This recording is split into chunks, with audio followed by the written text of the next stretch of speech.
Assalamualaikum warahmatullahi wabarakatuh. Perkenalkan, nama saya Gali Gunawan dari kelas D. Pada kesempatan kali ini saya akan menjelaskan tentang kekhalifahan Rasyidin. Khalifah Rasyidin adalah khalifah yang muncul setelah Rasulullah tiada. Khalifah ini ada 4. Yang pertama adalah Abu Bakar As-Siddiq, yang kedua Umar bin Khattab, yang ketiga Utsman bin Affan, dan yang terakhir adalah Ali bin Abi Thalib.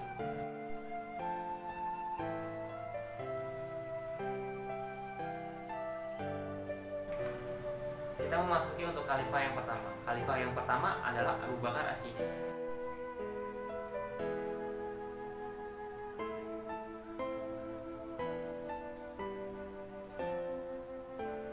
Beliau lahir pada tahun 572 Masehi di kota Mekah. Kelahiran beliau tidak berselang lama dengan kelahiran Rasulullah SAW. Perbedaan umur yang sedikit inilah yang mengakibatkan beliau dan Rasulullah menjadi sahabat sejak kecil. Untuk pembahasan kedua yaitu adalah proses pengangkatan Abu Bakar As-Siddiq. Beliau diangkat melalui proses musyawarah.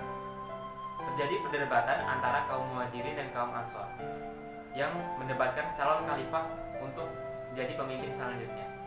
Akan tetapi sebelum masalah tersebut semakin rumit, Umar bin Khattab dengan suara lantang ia menyerukan atau membaiat Abu Bakar As-Siddiq untuk menjadi khalifah dan diikuti oleh sahabat-sahabat yang lain. Baik, untuk yang kedua, yang selanjutnya adalah kebijakan-kebijakan pada saat Abu Bakar As-Siddiq menjadi khalifah. Yang pertama adalah beliau menumpas segala bentuk pemberontakan yang terjadi di Mekah.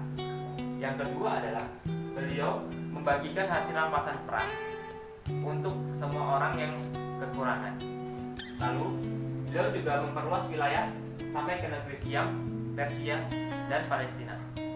Untuk selanjutnya, beliau wafat pada tanggal 23 Agustus 634 Masehi. Beliau meninggal pada umur 61 tahun karena penyakit yang dideritanya. Beliau dimakamkan di sebelah makam Rasulullah. Untuk khalifah selanjutnya adalah Umar bin Khattab.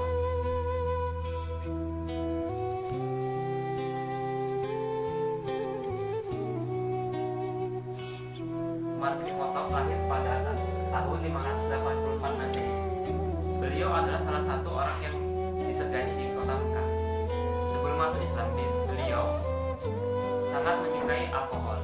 Namun setelah masuk Islam, beliau adalah sahabat yang setia kepada Rasulullah SAW. Untuk yang kedua adalah proses pengangkatan. Proses pengangkatan beliau cukup singkat, yaitu langsung ditunjuk oleh Abu Bakar As-Siddiq melalui surat wasiat yang ia tinggalkan sebelum ia meninggal. Dan untuk yang selanjutnya adalah kebijakan-kebijakan beliau pada saat pemerintahannya. Yang pertama adalah kebijakan di bidang ekonomi. Beliau melanjutkan dari kebijakan Abu Bakar As-Siddiq tentang Baitul Mal. Yang kedua adalah peradaban yang menggalakkan penulisan kalender Hijriah. Untuk yang selanjutnya adalah perluasan.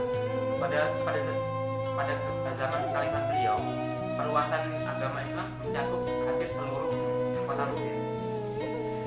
Untuk selanjutnya adalah beliau wafat pada tanggal 3 November 644 Masehi. Beliau wafat karena ditikam oleh seorang Majusi pada saat ia sedang ingin memimpin sholat. Kita memasuki khalifah yang selanjutnya adalah Utsman bin Affan.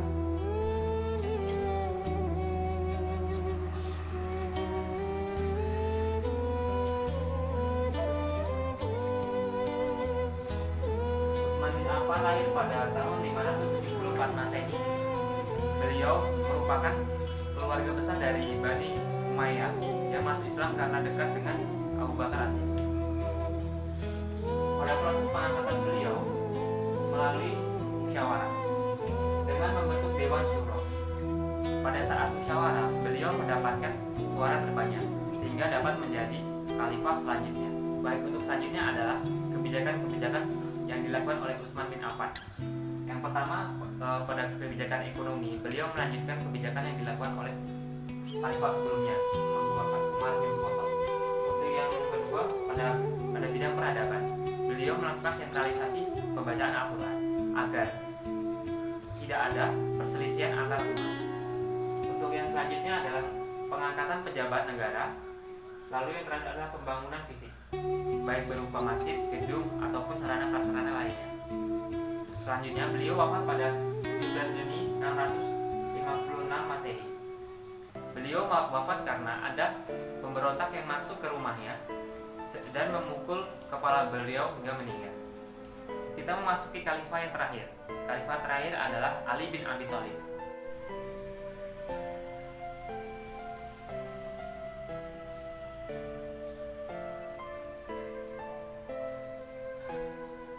Beliau lahir tahun 601 Masehi. Beliau merupakan sepupu sekaligus menantu Rasulullah SAW. Untuk selanjutnya adalah pengangkatan beliau menjadi khalifah. Pengangkatan beliau dilakukan di Masjid Nabawi dengan jalur musyawarah. Namun pada saat itu sahabat senior yang ada di kota Madinah sedikit, sehingga proses pengangkatan beliau menjadi khalifah tidak dilakukan secara aklamasi. Baik, untuk selanjutnya kebijakan-kebijakan Ali bin Abi Thalib pada masa kekhalifahannya. Yang pertama adalah beliau mencetak mata uang. Yang kedua adalah mengganti pejabat-pejabat yang diangkat oleh Utsman bin Affan. Yang selanjutnya adalah mengambil kembali tanah yang telah dibagi-bagikan untuk menstabilkan negara. Dan selanjutnya lagi adalah memungut pajak bagi non-muslim yang tinggal di wilayah Islam. Lalu beliau wafat pada tanggal 29 Januari 661 Masehi. Beliau wafat karena dibunuh oleh seorang khalid yang bernama Abdurrahman bin Uljah dengan memukul kepalanya menggunakan pedang yang dilapisi oleh racun. Baik, itulah tadi yang bisa saya sampaikan mengenai peradaban Islam pada zaman Khalifah Ar-Rasyidin. Semoga dapat bermanfaat bagi kawan-kawan semua. Kalau ada salah kata atau kalimat, saya mohon maaf. Wassalamualaikum warahmatullahi wabarakatuh.